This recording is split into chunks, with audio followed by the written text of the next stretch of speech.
Yo, what's going on? It's your boy Kuya P of the Nerds of Color and the NRW, where nerds rule the world. Today, I have an amazing interview with one of the stars of 9 Days by Edson Oda. It's an amazing film starring Winston Duke, Zazie Beetz, Benedict Wong, an all-star cast, and as well as the amazing Arianna Ortiz.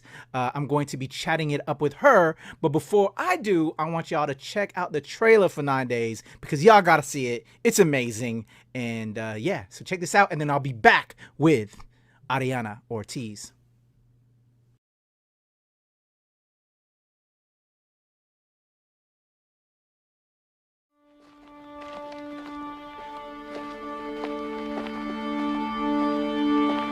You are being considered for the amazing opportunity of life.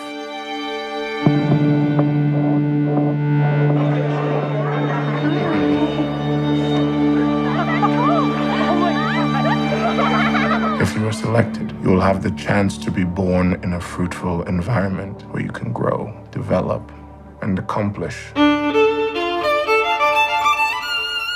Am I dead? I wouldn't say you're alive or dead.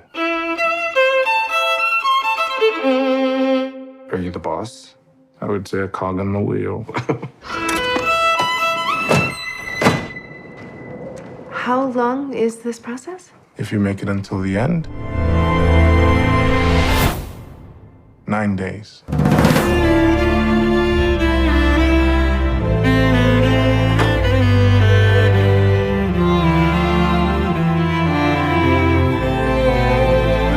Your senses will become unbearably sharper and stronger.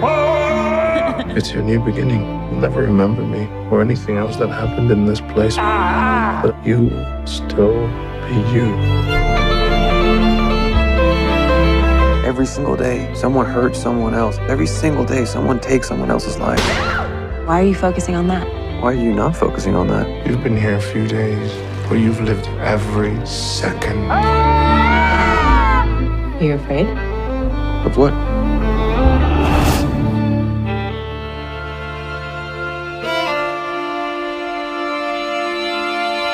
Nine days. 9 days.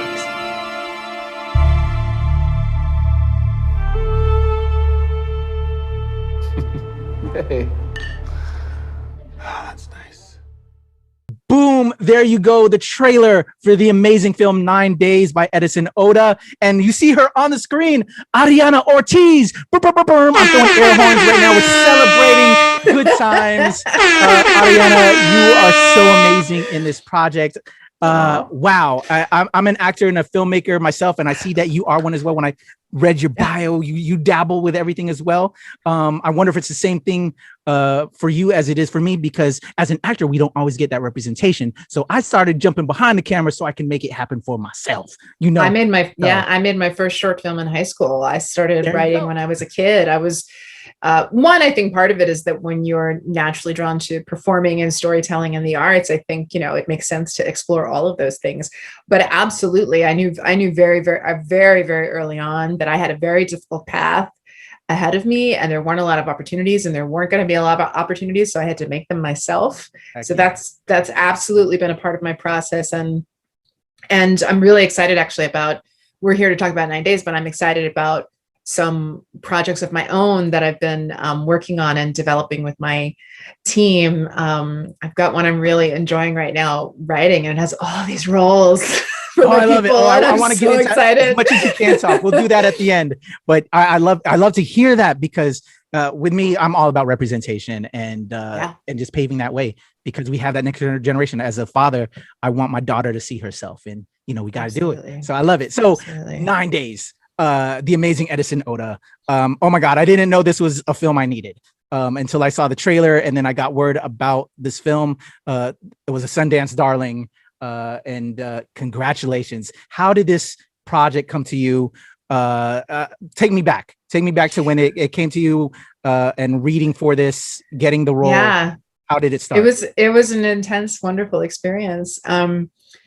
I got an audition. I got an audition in my inbox from my team, and I was actually going through a short stretch of a couple of weeks of where I was really, really busy auditioning for all sorts of projects that would pay me much more than this project did.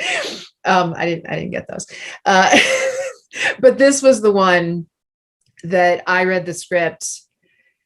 Whew, I was shook, and I could not stop thinking about it. And I made a tape and I sent it off and I laid it on the floor. I just, you know what I mean? I just went in and just gave it everything, every ounce of my heart and soul, and was busy and went on with my life. And like you got to move on. You got to let it go. Yeah. And then after I sort of had a little calm in the storm and busyness that I was in, again, I couldn't stop thinking about the project. And I found Edson's website and I started kind of stalking him creatively. like who is this? Yeah. Who is this human being? Who is this creature who wrote this incredible, magical, incredible, indescribable script? Yeah. And I just started watching all of his short films. And in fact, the very first short that I watched was the proof of concept, which was one of my scenes for the movie. And I lost it. I was just in tears and just like, and not long after I found out he wanted to meet me, I was so nervous. I was so nervous and excited. It's, kiss of death as a performer when you want a role that badly. You like, this one was gonna hurt if somebody else got it. So I think like I didn't sleep. I made myself so nervous that my stomach was messed up. Like I was a little bit of a wreck. Oh, I feel that. But then Eds and I, we met over Skype. He was already in Utah because he was doing prep for the first part of the shoot, which had to do with all of the point of view that you see on the television sets. So we met via Skype and we had a great meeting. And we talked a lot about the characters and my character in particular. And he asked me to make another tape with one particular scene, which I did. And I sent that off. And I didn't find out till later that like I sent it off on like a Tuesday. And by Wednesday, I was pinned and they were, I got the offer, I think a couple of weeks later. And my agent called me up and he was like, was there like a movie you wanted to do that shoots in? I was like, what is happening? What's happening? And like, Yeah. Awesome. Yeah. So you land this amazing role. How did you put yourself into this role? What did you want to bring to this character? So you had that discussion with Edison, I'm assuming, about the role and what he saw, and he had you do another tape. So you land it, you're in there. Now putting yourself into this character because it's such an amazing, all of these characters are so amazing. And it's an unusual challenge too, because usually as actors we're like, okay, so who is this person? What is their life journey? And what is their background and what is their history? And that informs the moment that you're in right now. Exactly. And these are brand new souls. Yeah. And so Edson and I actually even talked about that when we were meeting, that he used the term that the candidates were all a bit of a blank slate. And yet, they each already have these sort of fully formed traits. I happen to find this sort of seed of Maria, that she's actually really, really smart, clever, and ambitious. Yeah. So she sort of comes across, I think, as deceptively tame, but I think she knows what she's doing until maybe she doesn't, but I'm not going to give anything away. Yeah. I think I see her as very smart and ambitious. And given how brand new all the souls are, I think it was really easy to tap into a sort of childlike quality with them, and I've often said that, like, I think about like my baby nephew and my niece and how kids you sort of go, where did they learn that from? Do you know what I mean? Yeah. Like what is this that they're doing? What is this trait of theirs? I sort of think of that, of all of these characters that were brand new souls, but we sort of come out not fully formed, but we have these seeds that are going to feed who we are. Does that make sense? Oh yeah, my husband has left my phone in here. No worries. But one of the scenes in particular that just that childlike innocence that you said and what you learned from like your nephews and nieces was when you were touching the water.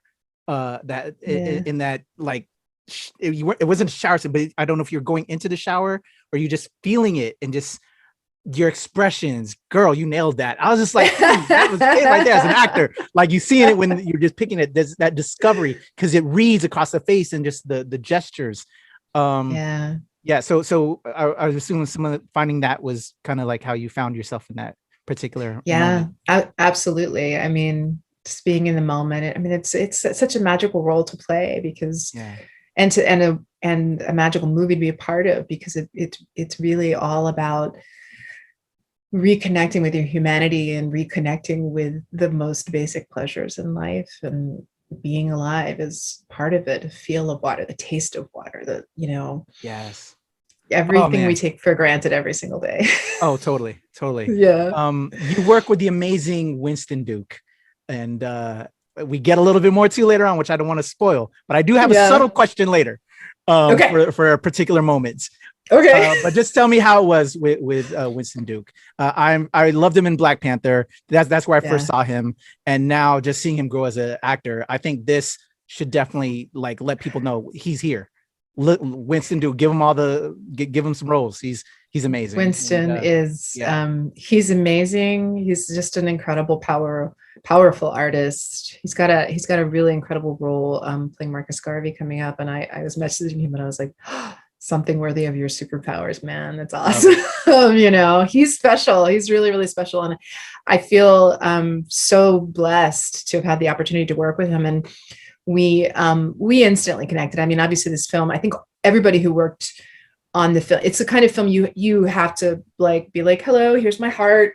Everybody, okay, we're all here. You're very, very vulnerable. And I think that has created a really special bond, not just between the cast, but even the crew members, people, from the producers down to the PAs. Like, I'm still in touch with these people because it's a very unique experience. But Winston is also hilarious. He's a lot of fun, and we're both Scorpios, so we I noticed that too. I'm November 9th. Scorpios in the house. November 11th, right? He's the 13th, I think it is. Oh, sweet. There we go. 9/11/13. Here we go. I will say that all the Scorpio men that I've had a bond with throughout my life, if they were born after me or right before me, they always forget my birthday. They're very involved with their birthdays. Which, that's all right. I'm a Scorpio. I get it. Definitely. But he's amazing. And again, not wanting to give anything away, like, I just saw the film again for the first time on Tuesday night, just recently. And when I watched him and Sassi, I've never seen anything like that on film. I remember watching it at Sundance, and that was the first time all of us had seen it. And we're going up on stage, and I'm just like shook. And, I get up on stage and I'm just like clinging to them, just like, oh my God, Winston Duke, Sassi Beats. Oh my God. It's just, you're right. I think artists and actors in particular, you were saying that beforehand. Oh yeah. This is going to be a film we're all going to talk about. And like, I was recommending it to other actors. I can't wait for more people to see this. This is going to be a film that people are going to study, Arianna. I think you're going to be a part of like a curriculum soon. I know. Listen, I believe, because after our Sundance premiere, we all had a little after party. And at one point I found Winston, and he was sort of in a corner, and we were both just sort of really emotional. And I was like, Winston, you don't understand. This is a film that makes people artists. This is a film that makes people want to be an actor. I think. Oh yeah. I love it. So because I also want to talk about some of the amazing things you have going on. There's a part in the film, hashtag spoilers, but I'm not going to spoil too much. That, it's tricky. That interaction that you have with Winston. I don't want to spoil, but like, I want to know what would you have written? Like, in that, but or would you have written anything? I don't know. That was like the thing with it, because some people wrote something, but some people did, or didn't they? I'm trying to remember. I don't think This is all very mysterious. Yeah, I'm being mysterious right now. Are you talking about the letter? Yes. And you are you asking? No. You know what? I'm getting confused. There was the letter you wrote very slyly so you had something, I guess, for Winston, Winston's character with Will and Will's character. It's yeah. really hard to talk about because it just gives stuff away. But I will say that somebody I really, really respect, an artist that I really, really respect, just saw the film at the LA premiere, and I got a message saying, "Oh my God, I loved this," and also what was in the letter. Yeah. So I can't be the only one that has that question. Like, I don't want to spoil for people that are watching this, but it's amazing. But I know you're going to have the same question. So I think it's definitely. Can I ask you what you think is in the letter? Or would that be that would probably be a spoiler too. I think it would be a spoiler too. I think it would be a spoiler too. I will say this. Yeah. I do love the idea of people wondering what it said and imagining for themselves what it says. I agree. Maybe it shouldn't just, and because I think it will be different for everybody. Yeah. You're right. You're absolutely right. Yeah. But we could talk off camera. There we go. Like, what would you envision it to be? And then maybe later on I could talk to Edison and what did he have in mind? Because I want to know what you think it was. I want to know what you think it was. So what should people know about 9 Days for you, to let the audience know and why they should see this beyond as much as I'm telling everybody, but from you? Yeah. Well, 9 Days is a really, really unusual film. Yeah. And in fact, the more that I see it, the more unusual I think that it is. Because I really connected with the script, and yet it's a sci-fi film, but it's a lo-fi sci-fi film. Yeah. So there's no like lasers and big special effects. It's like really grounded and yet also kind of weird. And my experience has been that a lot of people are deeply, deeply affected by it, because it's a film, I think that I've already said this, perhaps forgive me for repeating myself, that really asks you to feel and remember what it's like to connect with your humanity. And that's not easy for everybody. Yeah. So my observation has been that a lot of people are really affected. And then there's a small amount of people who go, what is this? And then there's an even smaller amount of people who go, I don't want to do this. I don't want to feel, I don't want to, what, Yeah. So that's always really, really interesting to me. What did it make you so on one hand, as an actor, you did your role and you played your role, but as an artist, because we're all artists, we create, like, how did that provoke your mental creative vibe energy, with that that you got from it? Listen, it's especially when you're a marginalized performer. Tell it. Which I have been my entire life. And, we can also be marginalized within our marginalization. Yes. Because of stereotypes that we don't fit, all these things. So getting the role, getting the opportunity to even do the film is an intangible form of validation.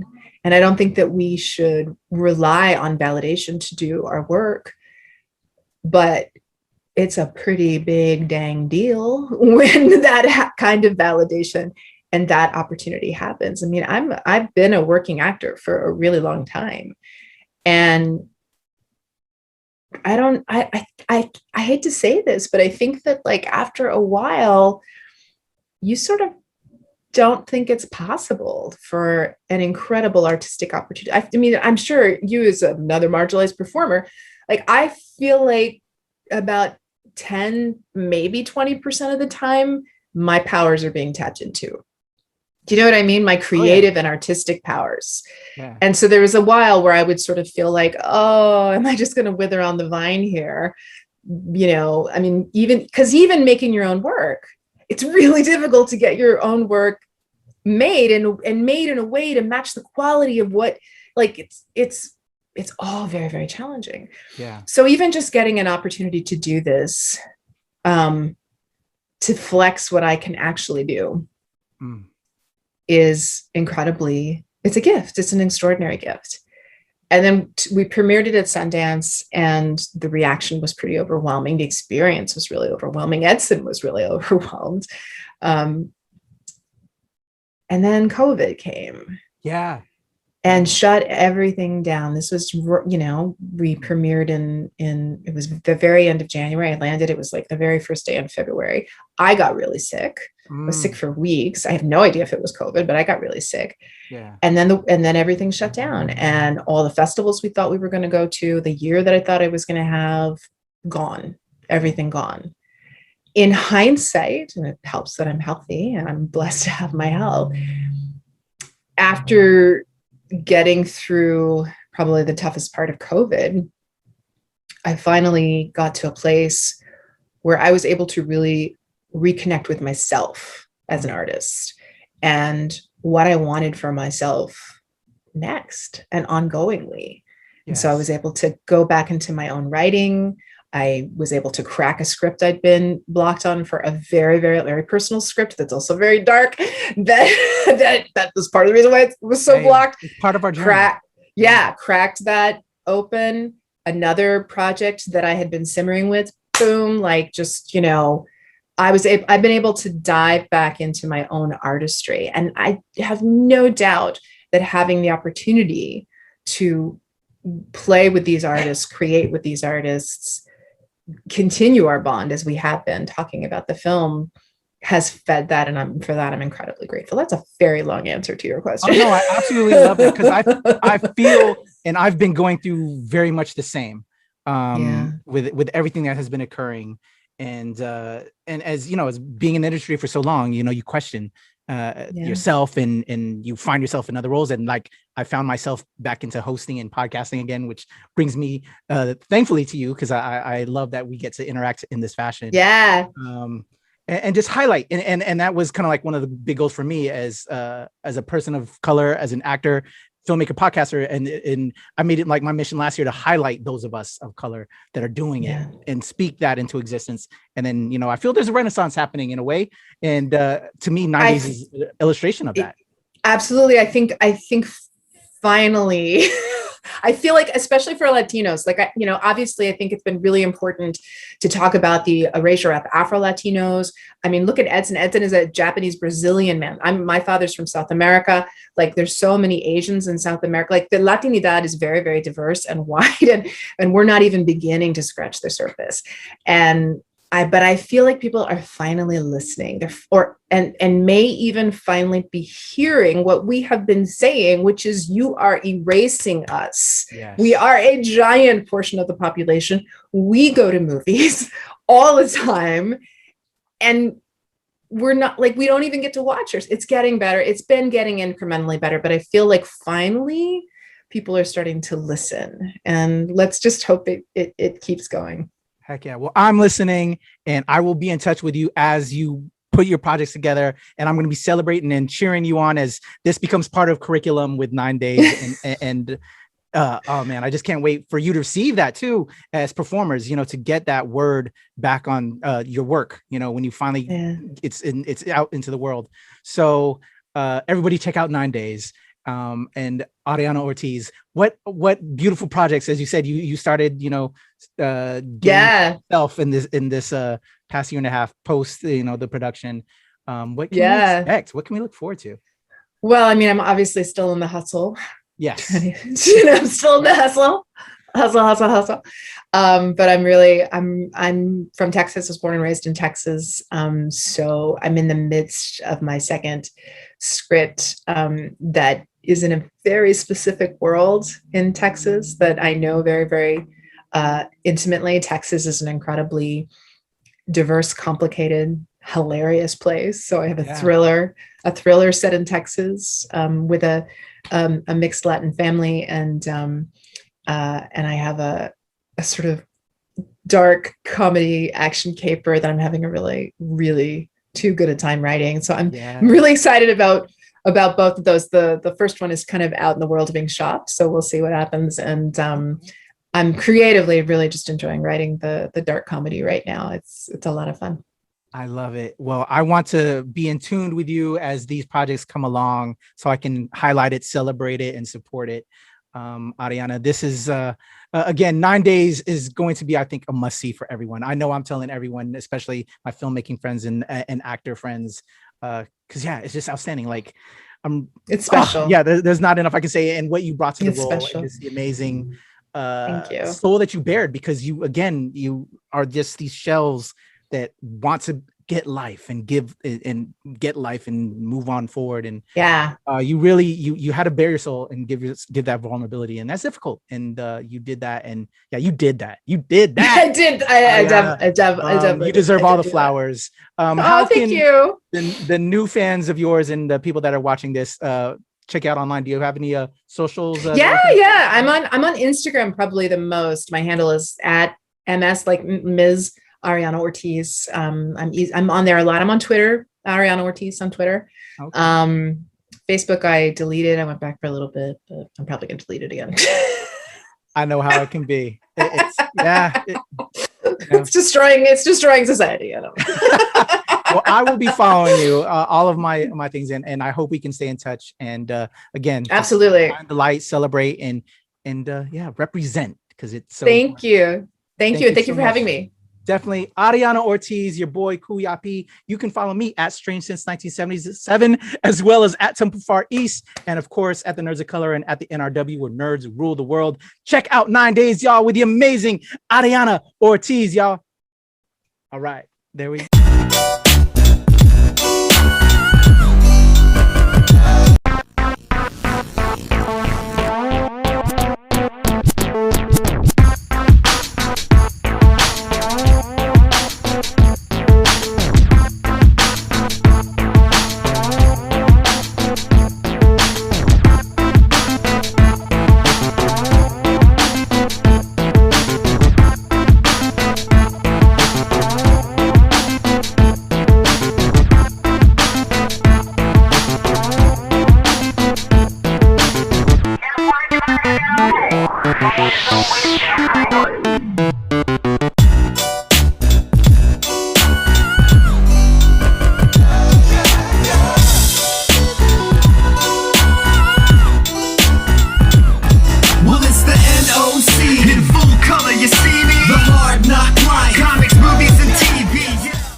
I'm Arianna Ortiz. I'm going to be on the NRW. Catch me there.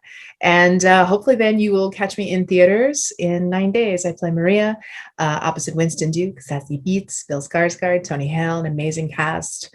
A very, very, very special film that I'm extraordinarily proud to be a part of. So I really hope you will catch it. It opens nationwide August 6th, Los Angeles and New York on July 30th. Hi, I'm Arianna Ortiz. Okay, I've been asked what it means to me to be a nerd of color. I am a nerd of color. When I was growing up, my mother would take me to Star Trek conventions, FYI. And I think the sci-fi space in particular and horror space has been the most free, because that's where we see the most different kinds of people. And that's really important to me, because how can you know what's possible without examples? I know for me, both as a performer and a filmmaker, I mean, I remember when I finally sort of realized that I could be a filmmaker, I could direct something, I could, both as a woman and as a woman of color. It's huge. You have to be able to see examples so that you can be inspired to make work. Obviously, I hope you do it anyway. I'm doing it. I'm trying to do it and be my own example. Be your own example. And, let's all fight together to help each other and lift each other up, because enough is enough. You know what I'm saying?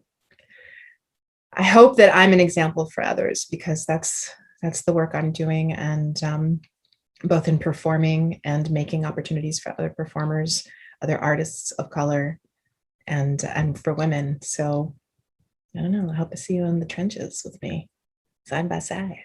Let's do it.